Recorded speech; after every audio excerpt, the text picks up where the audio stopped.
Hi, I'm Dante Avila. My video equip is conformed by Enrique Villareal, Bruno Vega, and Diego. So the main theme of this video is designing magnetic motors and electrical motors. So my subtheme is called sizing magnets. So defining the geometry of a stator or a rotor, the dimension of the magnet is carried out, that is the age of the magnet is calculated. So for this, depending of the rotor topology, surface magnets or interior magnets, the corresponding magnet circuit is solved. In this case, we are going to focus on the resolution of the internal magnet rotor and the defined methodology shown in the figure A. The figure A will show in this place.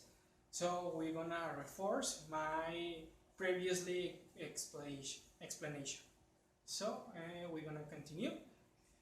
Initially, the assumed magnet HPM as a desired air gap flow are taken as the reference of the value of the air induction magnetic circuit and the reluctance of the air process and consists of the calculated corresponding magnetic circuit.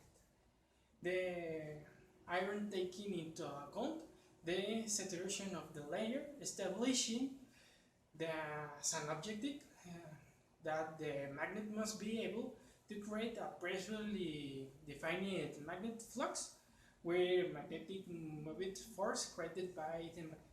So what refers this? Because we can't see the magnet flow with our eyes, we need some magnetic sensors to foresee these relations of the magnet flux with the motor. The magnet flux is normally circle formed, so the flux is depending of the current flux. The current flux is from left to right, so we're gonna see in an image shown here.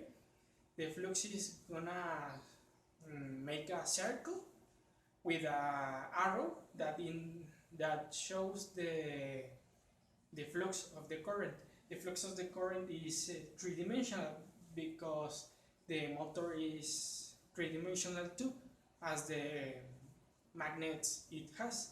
So we can see in a good form with the machine because it's bidimensional.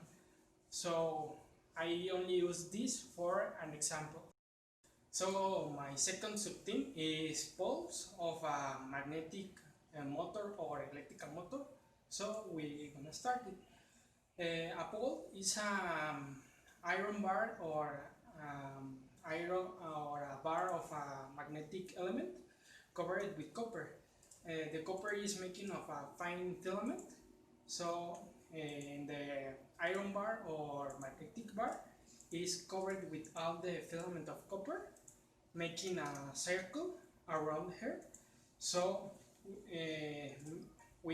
when I send the energy to the filament of copper, this filament make a magnetic field. The magnetic field moves the main piece of the rotor. So if I have a pole here, the rotor will move in this form. So in the image I present here, the motor has 4 poles. Each pole is in a different position of the motor. This is a simplified position. Normally, professional made motors are more complex. So in this motor, in the example, it has 4 poles. When I turn on a pole, this make a little movement of the main piece of the motor. So if I turn on 2 poles, the motor we're gonna stay in the middle position.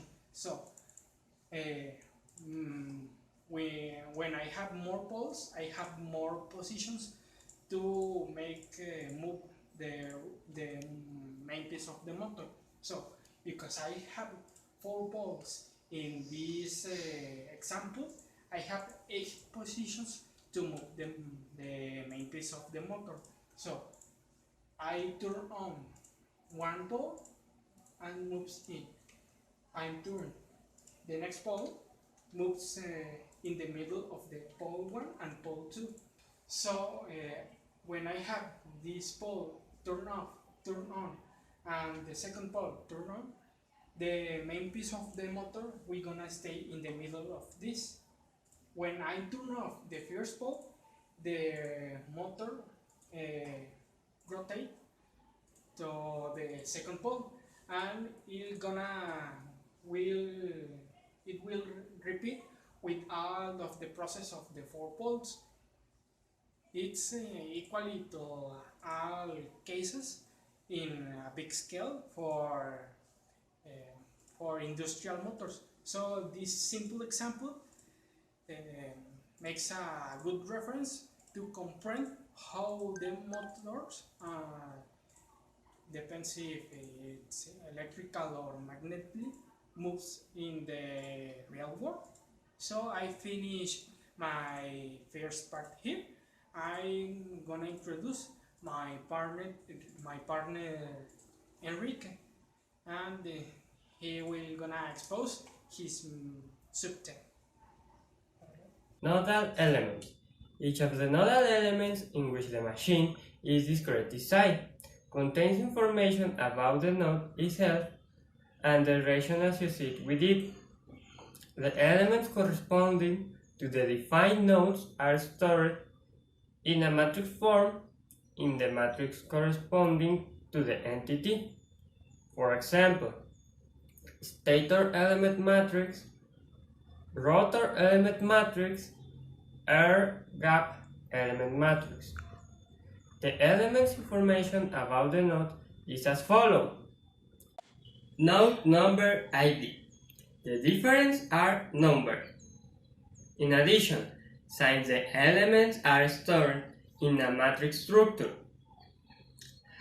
a row and column are assigned to each of them to facilitate subsequent connection stage. Radius is the distance from the center of the axis to the node. Angle is that form with the reference. The region informs which region of the machine node information corresponds to.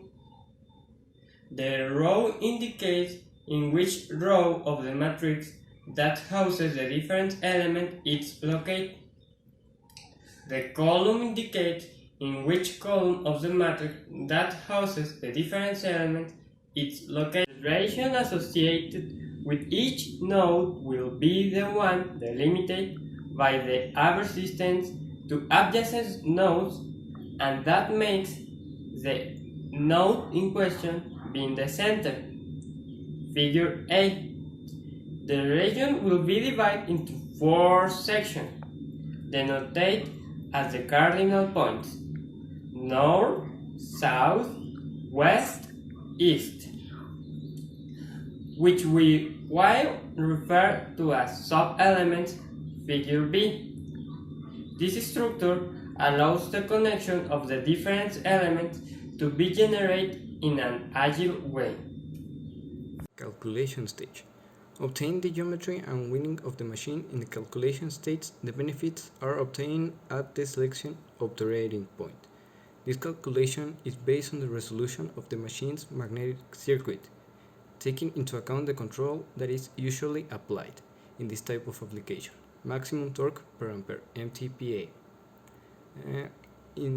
Two analytical methods with different levels of complexity will be described to calculate the magnetic characteristics under load, taking into account the cross-saturate effect. First, the so-called load magnetic circuit is presented.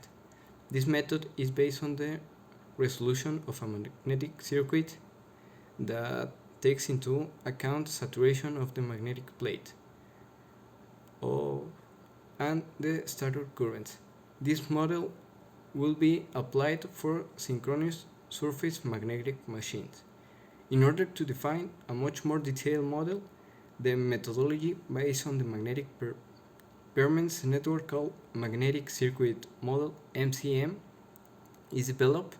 The method applies to both surface and interior magnetic machines. Now, load circuit models (LCM). To carry out the calculation of the magnetic performance with this model, the machine vacuum circuits and the magnetic circuit due to stator currents must be previously calculated. After that, combining both results, the circuit that takes into account the cross-saturation effect is built. Now to you. Generate machines that will be able to model by the MCM correspond to balanced and symmetrical machines. Magnet. The element matrix. The following shows the way to obtain the elements of each one of the machine entities: a stator, rotor, and air gap. The detailed description of this process is in Annex D. Less computational costly, 1/n symmetry of the machine can be modeled by applying the greatest common divisor as follows: 4 to 12. The fact of being able to define the nodal distribution of the network of permanence means that the modeling is carried out according to the region to which each element belongs. This information can be obtained given the matrix distribution in which the storage of elements is presented. In case of stator, there are three regions: the crown, the tooth rubber assembly, and the wedge throw. In the case of stator, there are three regions: the crown, the tooth groove assembly, and the wedge throat assembly. For the rotor case, there is the magnet. The separation between magnets and the rotor crown of the rotor and stator is taken into account in each row of nodal elements, making it possible to account for motor rotation. This makes the air gap model continuously change in a transient analysis for each simulation step. Me falta mi nombre. Diego Manuel Vazques Acosta.